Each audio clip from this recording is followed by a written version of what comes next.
지난해 12월 3일 윤석열 전 대통령이 돌연 비상계엄을 선포하자 당시 야당이던 더불어민주당은 즉시 의원 전원에게 국회 비상소집령을 내렸습니다. 비상계엄을 즉시 법에 따라서 해제 선포해 주시기를 바랍니다.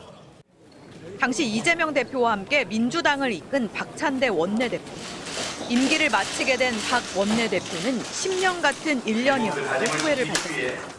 가장 기억에 남는 일은 당연히 국민과 함께 국민의 명령을 받들어 대한민국을 지켜내고 정권 교체를 이룬 것입니다.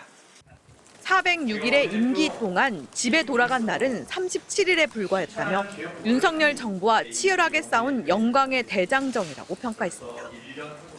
이 대통령의 최측근으로 임기 초반 어떤 역할을 맡을지가 관심인데 박 원내대표는 당대표 도전 여부에 대해 아직 고민 중이라며 말을 아꼈습니다. 대한민국의 위기를 극복하고 해결하는 데 참여해 주시기를 간곡히 호소합니다. 강대식 의원,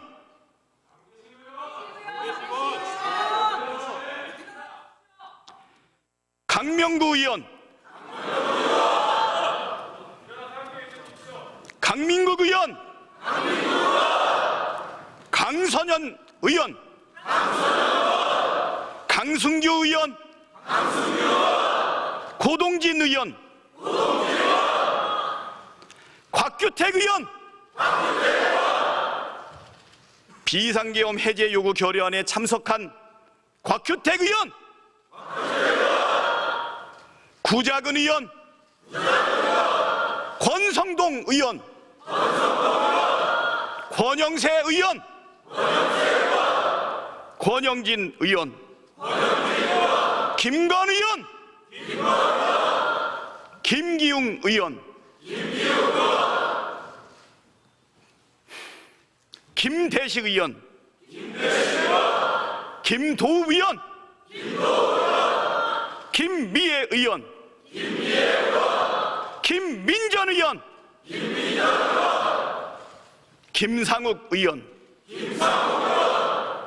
비상계엄 해제 요구 결의안에 참석한 김상욱 의원 어서 돌아오십시오. 김상욱 의원, 김상훈 의원, 김석기 의원, 김선교 의원, 김성원 의원, 비상계엄 해제 요구 결의안에 참석한 김성원 의원 어서 돌아오십시오. 김소희 의원, 김승수 의원, 김예지 의원, 김용태 의원, 비상계엄 해제 요구 결의안에 참석한 김용태 의원 어서 돌아오십시오. 김위상 의원, 김은혜 의원, 김장겸 의원, 김재섭 의원, 비상계엄 해제 요구 결의안에 참석한 김재섭 의원, 김재섭 의원 어서 돌아오십시오. 원내대표 하시면서 아까 이제 자평하신다고 그러셨는데 몇 점짜리 원내대표였다 생각하시는지, 그리고 가장 대선 현장을 다니시면서 가장 인상 깊었던 순간이 궁금합니다. 제가 회계사인데 숫자에 약해요. 몇 점짜리인지는 모르겠고 학점으로 얘기하면 그래도 A- 정도는 되지 않았을까 뭐 이런 생각이 들고요. 저쪽에 원내대표가 3번이나 바꾸는 사이에 꿋꿋하게 버틴 거 아시죠? 윤종호 원내대표에서 추경호 원내대표로, 또 추경호 원내대표에서 권성동 원내대표로 그렇게 바뀌어 나가는 동안에 단독으로 입후보해서 또 단독으로 선출되고 지난 그 기간 동안에 여러 가지 과제들을 수행을 했는데 그래도 큰 대가 없이 잘 마칠 수 있었던 것은 우리 원내대표단의 의원님들이 헌신적으로 함께 해주셨다는 거, 믿고 따라주셨다는 거, 170명이나 되는 우리 민주당 우리 의원님들께서 너무너무 협조해 주셔가지고 여기까지 왔다고 생각합니다.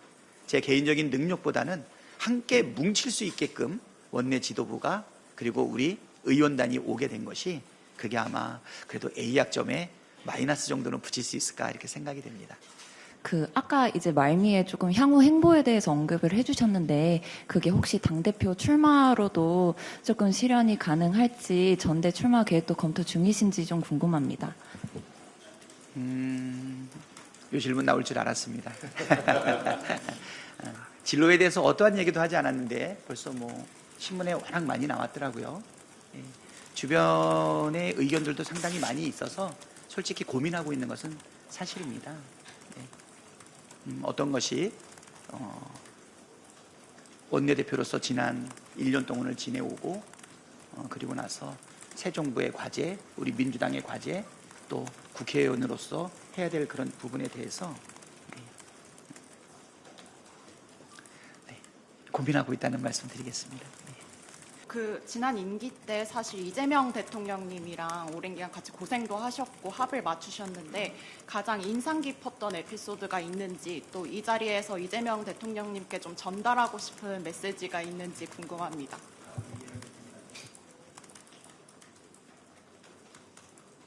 이재명 대통령과 함께 2021년 7월 1일부터 오늘까지 거의 만 4년을 함께 했던 것 같아요.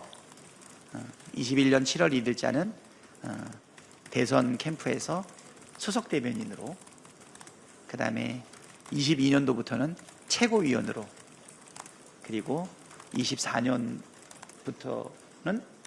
원내대표로, 그리고 또 당대표 직무대행을 한번 했었고, 다시 원내대표, 당대표 직무대행, 총괄선대, 상임총괄선대위원장 이렇게 했기 때문에 이 4년의 기간들을 살펴보게 되면 너무너무 많죠.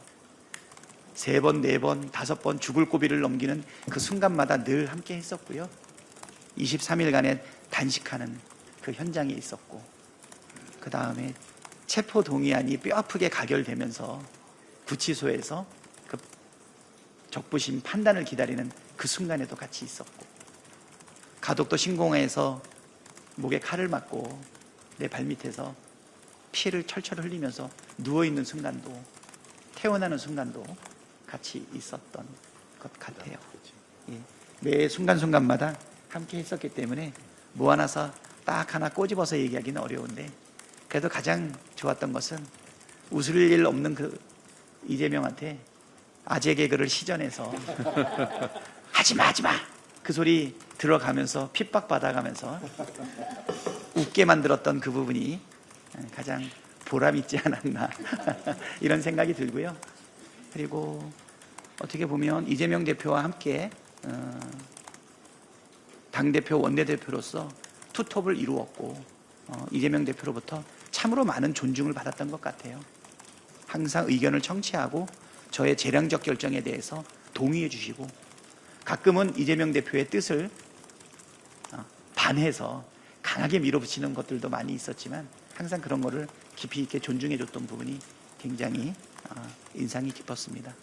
이제는 대통령이 돼서 제가 곁에 있지는 않지만 이제는 국민과 함께 정말 내란 종식 우리가 확실하게 하고, 민생 회복하고, 경제 정말 성장시켜서 국민들의 먹고 사는 문제, 먹사니즘, 잘사니즘 해결했으면 좋겠다. 그리고 국민 대통합을 이루어줬으면 좋겠다. 이런 생각을 합니다. 저희도 거기 국정기조에 맞춰가지고 우리 국회에서도 분명하게 국민의 눈높이에 맞춰서 잘 하겠다, 균형 잡히게 하겠다, 이렇게 말씀드리겠습니다.